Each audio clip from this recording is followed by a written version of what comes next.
Hello guys! Welcome to my channel. So for today's video tutorial, ituturo ko sa inyo kung paano tayo mag-online interest sa ating nasasanlang ginto sa Cebuana Lawyer.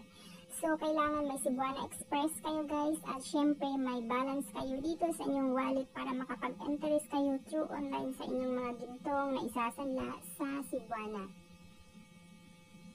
Ay dapat akong interesan ngayong araw na ito. Less hassle na para pumila ka sa Cebuana o pumunta ka sa mainit na panahon.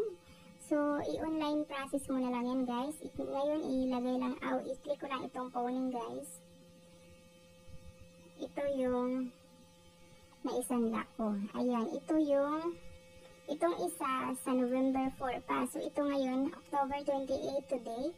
So, kailangan kong mag-renew. So, ayan, magbayad lang ako. Interest na lang muna dahil wala pang budget para tubusin siya. So, ayan, 172 ang monthly interest ko dito. Continue. So, may balance naman ako na 173. So, pagkatapos yan guys, hintayin lang natin ang ayan 961664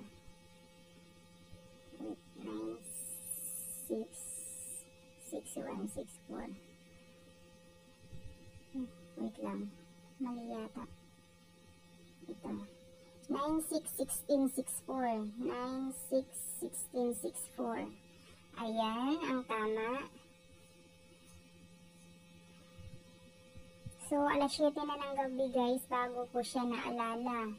So, mas maganda lang talaga pag may online ka na Cebuana Express, may ganito ka guys. Dahil kung makakalimutan mo man, i-online mo na lang siya.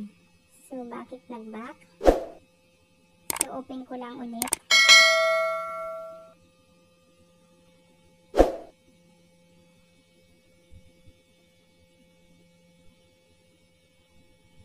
Ayan na, ang natira available balance is 1.20. Then, i-click lang natin itong phoning guys at titingnan natin kung okay na ba. Getting updates. Ayan na siya, na-renew na siya guys. So, nakahabol pa siya. So, ngayon, 7:36 na ng gabi. So, bukas, mag-ano na siya. Mag-ano na siya sa 2 months. So, mas lumalaki yung interest ko pag nag 2 months na. So, ganun na siya kasimple kung paano tayo mag-online interest sa ating mga sanda dito sa Cebuana Lawyer guys. So, salamat sa panonood.